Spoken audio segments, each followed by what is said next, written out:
Punjabi radio USA ते जुड़े हुए हो तुसी ते मैं हाँ प्रवीण शर्मा। असी हमेशा पंजाबी रेडियो यूएसए ते इस गल का रौला पाते रहे कि पोलीटिकल लीडर किसी दे भी सके नहीं, जिथे दा लग्या इन्होंने ना ला लेना वा, पर लोगों ने उल्टा उन्होंने लोगों को क्रिटिसाइज किया जिहड़े विसल ब्लोअर सीगे। घर घर नौकरी देण दा वादा करके आए कैप्टन अमरिंदर सिंह कोले, आखिर दे विच अपने कोले भी मुख्य मंत्री की नौकरी नहीं रही। नमोशियां करके कांग्रेस इन्हां पैरां ते आ खड़ी है, पर नमोशियां कांग्रेस का खैड़ा हले भी नहीं छड्ड रहीआं।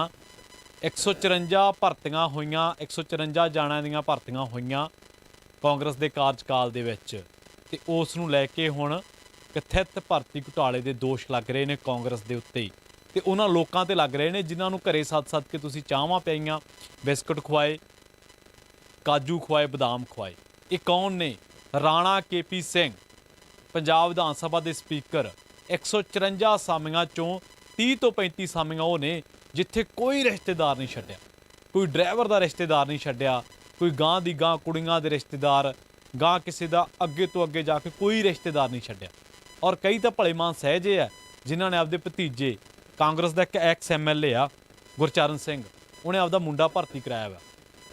कांग्रेस के तकरीबन घट्टो घट्ट 13 लीडरां उत्ते दोष लग रहे आ कि इन्हां ने आपदे सके संबंधियां, आपदे कुणबे दे विच्चों, आपदे ड्राइवरां दे विच्चों, आपदे जिहड़े नाल क्लर्क सी, PA सी, उन्हां दे रिश्तेदार जां उन्हां नूं भर्ती कराता। और पंजाब नाल धरो इन्हां ने पता किवें कराया कीता वा। इहदे विच्चों बहुतियां भर्तियां जिहड़ी 154 दी लिस्ट आ पूरी, बहुतियां भर्तियां हिमाचल चों, हरियाणे चों भी होईआं ने। राणा KP सिंह दा पहला नंबर आ, जिहड़े बंदे ने कानूनां नियमां नूं छिक्के टांके जिहदे ते दोष लग रहे आ।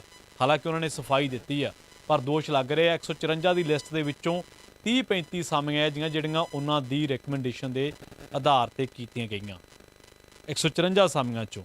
उस तो बाद होया की है कि हरजोत सिंह बैंस जिहड़े मिनिस्टर ऑफ टूरिज्म ने, उन्होंने शिकायत की है। हुण जिहड़े स्पीकर ने कुलतार सिंह संधवा, उन्होंने जांच के हुक्म दिते आ कि इन्हां भर्तियां की जांच होनी चाहिए।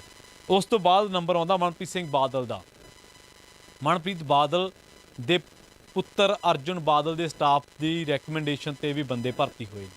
मनप्रीत बादल की रिकमेंडेशन ते कोट भाईयों भर्ती होया, क्लर्क भर्ती होया। उस तो बाद नंबर आउंदा शशि लखनपाल मिश्रा, फॉर्मर सैक्रटरी, इन्हें रिकमेंडेशन कीतियां ने। राम लोक है secretary to speaker, Rana KP Singh नाल तारां फिर जुड़दियां ने। अमरिंदर सिंह राजा वड़िंग की रिकमेंडेशन ते बंदा भर्ती किया कैथल तो, क्लर्क की जॉब ते हरियाणे चों। पवन बांसल के करीबियां चों भर्ती हुए ने। MP मनीष तिवाड़ी, इहदी ड्राइवर का जिहड़ा उहदी पुत्री आ, ड्राइवर की कुड़ी नूं नौकरी दी गई है। रिकमेंडेशन की सी? मनीष तिवाड़ी की। उस तो बाद नंबर आउंदा सुरजीत सिंह धीमान का, इहदे भतीजे नूं नौकरी दी है। उस तो बाद नंबर आउंदा एक्स MLA जोगिंदर सिंह का, उहदे भतीजे नूं नौकरी दी आ, ते चौकीदार की नौकरी इहने मल लई आ। अजैब सिंह भट्टी, उहदा रैलेटिव नूं नौकरियां मिलियां ने। ब्रह्म महिंद्रा ने बहुत सारियां रिकमेंडेशन कीतियां ने। एक्स MLA गुरचरण सिंह, इहदे पुत्तर नूं नौकरी दी है, ते अजैब सिंह भट्टी के भतीजे नूं भी नौकरी दी है। की ड्राइवर, की नाल दे चपड़ासी के अहुदे भी नहीं इन्हां ने छड्डे, पीएन के अहुदे भी नहीं इन्हां ने छड्डे, विधान सभा की गल कर रहे हैं। उस तो बाद की क्लर्क, की रिश्तेदार, की गांह दियां रिश्तेदारां दे रिश्तेदार भी इन्हां ने भर्ती कीते आ। 154 की लिस्ट आ जिहदे च कांग्रेस के तकरीबन 14 लीडरां दे नाम आउंदे, और ये पहली लेयर आ जिहदे च speaker Rana KP Singh, deputy speaker Ajaib Singh Bhatti, Surjit Singh Dhiman. लड्डू वंड रहे सी एक दिन, कहंदे मैनूं कांग्रेस चों कढ़ता, पर जिहड़े लड्डू तुसीं खाधे उहदियां ते बह के आऊ। सो ये भुलेखा वा पंजाब के लोगों को भुलेखा दूर करना पैना वा कि ये जदों घर घर नौकरी देण दा वादा करके जदों सत्ता दे विच आ गए तुहाडे जवाकां नौकरियां देणगे, नहीं देणगे। जिथे इन्हां दा बस चलिया इन्हां ने तुहाडे नाल दगा कमा लेना वा। इन्हां लोकां नूं पुछण वाला होवे, तनख्वाह तुहानूं पंजाब दे लोक देण, चुण के तुहानूं पंजाब दे लोक विधान सभा भेजण, ड्राइवर तुसीं इत्थों रखणे, सिक्योरिटी साडे पैसिਆਂ दी, TADA साडे पैसिਆਂ दा, कारां गड्डियां 'च तेल पंजाब दे लोकां दा। शर्म करो, भर्ती कर रहे हो हिमाचल चों, हरियाणे चों। कि पंजाब के नौजवानों च टैलेंट नहीं है?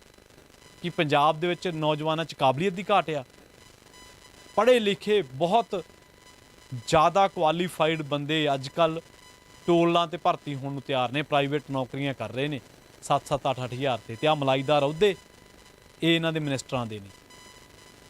ਔਰ ਇਹਨਾਂ ਚੀਜ਼ਾਂ ਨੂੰ ਕੋਈ ਸ਼ੇਅਰ ਨਹੀਂ ਕਰਦਾ। ਅਸੀਂ ਹਮੇਸ਼ਾ ਰੌਲਾ ਪਾਉਂਦੇ ਰਹਿੰਦੇ ਹਾਂ ਕਿ ਆਹ ਸਕੈਮ ਆ, ਆਹ ਸਕੈਮ ਆ, ਆਹ ਸਕੈਮ ਆ।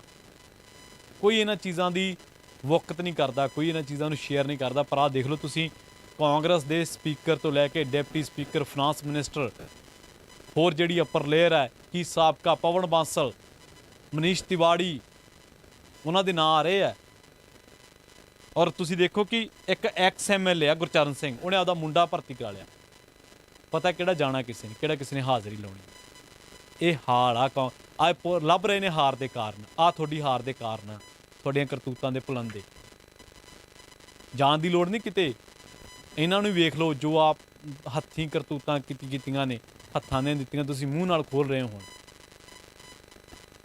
ਕਮਾਲ ਦੀ ਗੱਲ ਹੈ ਕਿ 154 ਭਰਤੀਆਂ, ਜੇ ਪੰਜਾਬ ਦੇ ਲੋਕਾਂ ਨੂੰ ਇਹ ਨੌਕਰੀਆਂ ਮਿਲੀਆਂ ਹੁੰਦੀਆਂ ਤੇ ਘੱਟੋ ਘੱਟ 150 ਬੰਦਾ ਤਾਂ ਪੰਜਾਬ ਦਾ ਸੁਖੀ ਹੁੰਦਾ, ਨਾ ਸਕੈਮ ਹੁੰਦਾ ਉਹਨਾਂ ਨੂੰ। ਔਰ ਇਹਨਾਂ ਨੇ ਕੀ ਰਿਸ਼ਤੇਦਾਰ ਲਿਸਟ ਪੜ੍ਹੋਗੇ ਨਾ ਤੁਸੀਂ ਹੈਰਾਨ ਹੋ ਜਾਓਗੇ। ਕੁੜੀਆਂ ਧੀਆਂ ਨੌਕਰੀਆਂ ਛੱਡੀਆਂ ਹੀ ਨਹੀਂ, ਕੋਈ ਨਹੀਂ ਛੱਡੀ। ਗਾਂ ਦੀ ਗਾਂ ਜਿਹੜੇ ਆ ਰਿਸ਼ਤੇਦਾਰਾਂ ਦੇ ਰਿਸ਼ਤੇਦਾਰ ਵੀ ਨੌਕਰੀਆਂ ਚੜ੍ਹਾਤੇ। ਰਾਣਾ KP ਸਿੰਘ ਦਾ ਨਾਂ ਤਾਂ 30-35 ਵਾਰ ਆਉਂਦਾ, ਮਨਪ੍ਰੀਤ ਸਿੰਘ ਬਾਦਲ ਦਾ ਨਾਂ 8-10 ਵਾਰ ਆਉਂਦਾ, ਬ੍ਰਹਮ ਮਹਿੰਦਰਾ ਦਾ ਨਾਮ ਆਉਂਦਾ ਇਸ ਲਿਸਟ ਦੇ ਵਿੱਚ, ਮਨੀਸ਼ ਤਿਵਾੜੀ ਦਾ ਆਉਂਦਾ। ਸੋ ਹਮੇਸ਼ਾ ਕੋਸ਼ਿਸ਼ ਕਰਿਆ ਕਰੋ ਕਿ ਇਹਨਾਂ ਲੋਕਾਂ ਨੂੰ ਜਵਾਬ ਦੇ ਕਰੋ। ਇਹ ਜਿਹੜੇ ਬਸ਼ਰਮ ਟਾਈਪ ਲੋਕ ਤੁਸੀਂ ਬਿਠਾ ਰੱਖਿਆ ਨਾ ਆਪਦੇ ਸਿਰ ਅੱਖਾਂ ਤੇ, ਇਹਨਾਂ ਨੇ ਤੁਹਾਡਾ ਬੇੜਾ ਗਰ ਕਰਤਾ।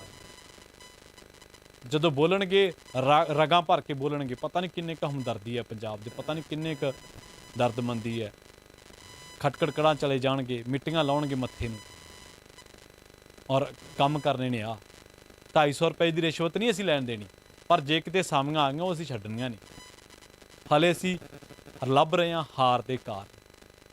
ਲੋਕਾਂ ਨੇ ਤੁਹਾਨੂੰ ਕੀ ਸੋਚ ਕੇ ਚੁਣਿਆ ਸੀ ਕਿ ਤੁਸੀਂ ਕੀ ਕਰ ਰਹੇ ਹੋ?